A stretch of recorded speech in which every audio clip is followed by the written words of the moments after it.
Alléluia, Alléluia, Alléluia, Alléluia, Alléluia, Alléluia. Notre Pâque immolé, c'est le Christ. Célébrons la fête dans le Seigneur. Alléluia, Alléluia, Alléluia. Le Seigneur soit avec vous et avec votre esprit. Évangile de Jésus-Christ selon saint Jean. Gloire à toi, Seigneur. Le premier jour de la semaine, Marie-Madeleine se rend au tombeau de grand matin.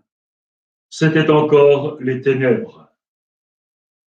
Elle s'aperçoit que la pierre a été enlevée du tombeau. Elle court donc trouver Simon-Pierre et l'autre disciple, celui que Jésus aimait, et elle leur dit: « On a enlevé le Seigneur de son tombeau et nous ne savons pas où on l'a déposé. » Pierre partit donc avec l'autre disciple pour se rendre au tombeau. Ils couraient tous les deux ensemble, mais l'autre disciple courut plus vite que Pierre et arriva le premier au tombeau.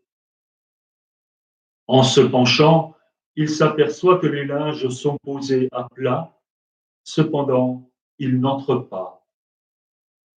Simon-Pierre, qui le suivait, arrive à son tour. Il entre dans le tombeau. Il aperçoit les linges posés à plat, ainsi que le suaire qui avait entouré la tête de Jésus, non pas posé avec les linges, mais roulé à part à sa place. C'est alors qu'entra l'autre disciple, lui qui était arrivé le premier au tombeau. Il vit et il crut. Jusque-là, en effet, les disciples n'avaient pas compris que selon l'Écriture, il fallait que Jésus ressuscite d'entre les morts. Acclamons la parole de Dieu.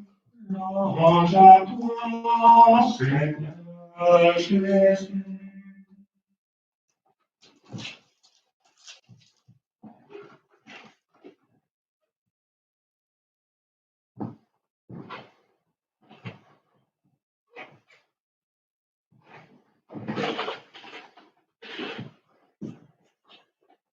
Ce matin de Pâques, nous aimons regarder cette course au tombeau.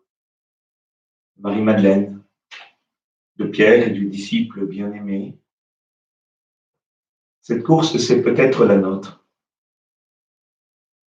Christ est ressuscité, il est vraiment ressuscité. Ce sont des mots que nous connaissons. Mais lorsque nous comprenons qu'ils disent une réalité, lorsqu'ils descendent au cœur, alors ils nous font bouger, ils nous font courir. Car il ne s'agit plus d'un message, une information qu'on se porterait sur papier ou par Internet ou par téléphone. Il s'agit d'une rencontre, d'un désir. Le Christ est vivant, il est ressuscité, il est vivant. Aujourd'hui même, il vient à notre rencontre. Et la rencontre du ressuscité fait bouger, elle transforme, elle fait faire demi-tour lorsque l'évidence s'impose. C'est ce qui se passe pour Pierre et pour le disciple bien-aimé. C'est ce qui s'était passé pour Marie-Madeleine juste avant. Elle fait demi-tour et elle court. Pierre et le disciple bien-aimé courent une fois pour aller au tombeau parce qu'ils ont entendu ce que Marie-Madeleine a dit. Mais la foi n'était pas encore entrée en leur cœur. Ils pressentent seulement que ces mots-là, qu'ils ont entendus bien des fois de la bouche de Jésus, sont vrais, que c'est une réalité. Et lorsqu'ils comprennent avec le cœur lorsque ce raccourci de l'évangile nous est proposé, il vit et il crut. Lorsqu'ils comprennent avec le cœur, nous les imaginons courir une deuxième fois dans l'autre sens pour l'annoncer. Et nous savons que leur course, elle ira jusqu'aux extrémités de la terre, que toute leur vie sera consacrée à cette annonce. Parce que cette annonce change tout. Si la mort est traversée, elle est vaincue. La vie est définitivement plus forte que la mort. Pour Pierre et le disciple bien-aimé, pas de rencontre particulière dans ce récit avec le ressuscité, mais simplement la mise en lien de ce qu'ils voient avec ce qu'ils ont entendu, comme pour la majorité d'entre nous. Le ressuscité se manifeste de bien des façons. Et il se manifestera à cette première communauté de disciples, première communauté de témoins, pour les affermir dans la foi et attester auprès d'eux avec puissance de la réalité de la résurrection. Ce ne sont pas des mots. Le Seigneur est ressuscité, il est vivant. Et la rencontre vous est proposée, nous est proposée aujourd'hui. Mais ce qui l'atteste aujourd'hui et qui en rend témoignage, ce ne sont pas les discours. Ce qui annonce Pâques, ce n'est pas un texte, ce n'est pas une homélie. Ce qui annonce la bonne nouvelle de Pâques, c'est une existence transformée par le Christ ressuscité. Ce sont les témoins. Et le récit des Actes des Apôtres le dit. Ce sont les témoins qui annoncent le Christ ressuscité, non pas de leurs lèvres ou de leurs écrits, mais de leur vie transformée. Rappelez-vous, pour chacun de vous, qui vous a annoncé cette bonne nouvelle de la résurrection de Jésus qui fait qu'aujourd'hui, vous avez voulu communier à cette joie de l'Église, à ce désir de rencontrer le vivant, de vous laisser toucher par lui. Qui? Je suis sûr que chacun de vous avait un témoin dans votre histoire, dans votre vie, et que vous-même n'imaginez pas combien, lorsque vous accueillez profondément cette vie du ressuscité en vous, vous devenez témoin pour les autres. Ce sont les témoins qui annoncent l'Évangile. Ce ne sont pas les répétiteurs de messages. Les témoins de Jésus ressuscité sont ceux qui en vivent. Ce sont ceux qui manifestent par leur existence que la mort est derrière eux. Elle est toujours là, mais elle est traversée. Il y a en eux une force, une espérance qui leur fait rouler les pierres de nos tombeaux avec la grâce de Dieu. Frères et sœurs, plus que jamais, en ces moments, le monde a besoin de témoins de cette vie qui nous est annoncée ce matin de Pâques, si nous la comprenons, si nous l'accueillons au plus profond de nous, de cette vie-là, plus forte que la mort. Nous avons à en vivre. C'est de cette vie-là que nous sommes vivants.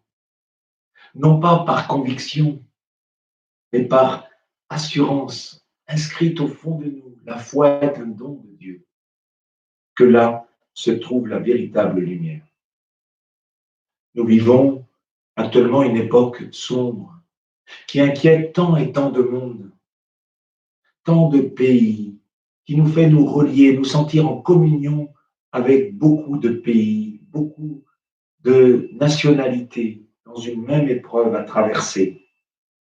Mais au travers de cette épreuve, n'y a-t-il pas une lumière qui passe et qui nous fait pressentir un au-delà de cette épreuve qui puisse être paisible et heureux? Le Christ ressuscité nous dit que ce pressentiment est une réalité.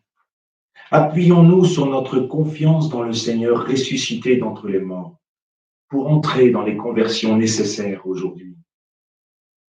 Lorsque nous redécouvrons à frais nouveau la splendeur, la force de la création, de la vie qui l'anime, Ne devons-nous pas garder ces images, ce que nous voyons aujourd'hui au cœur, et nous décider pour les conversions nécessaires, radicales, qui respecteront la terre et notre vie si fragile?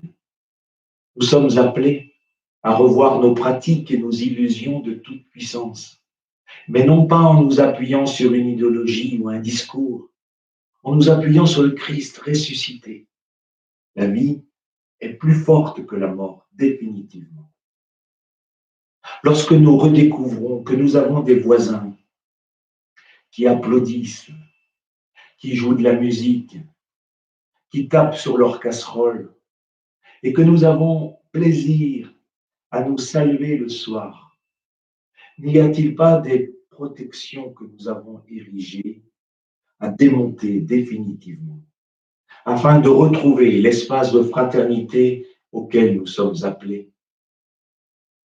Lorsque nous encourageons nos boulangers, nos élus, nos caissiers, nos entrepreneurs, nos éboueurs, nos soignants, ne retrouvons-nous pas la bénédiction, la force que donne la reconnaissance mutuelle?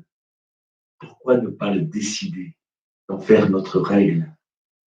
Frères et sœurs, au cœur de cette épreuve qui traverse le monde, nous vivons cette annonce de la résurrection.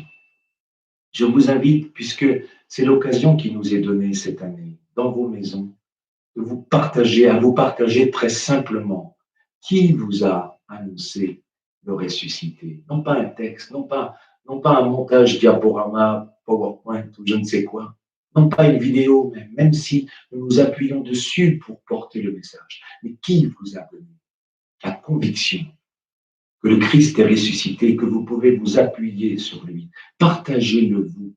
C'est comme cela que nous entrons dans le témoignage et dans l'annonce de l'Église.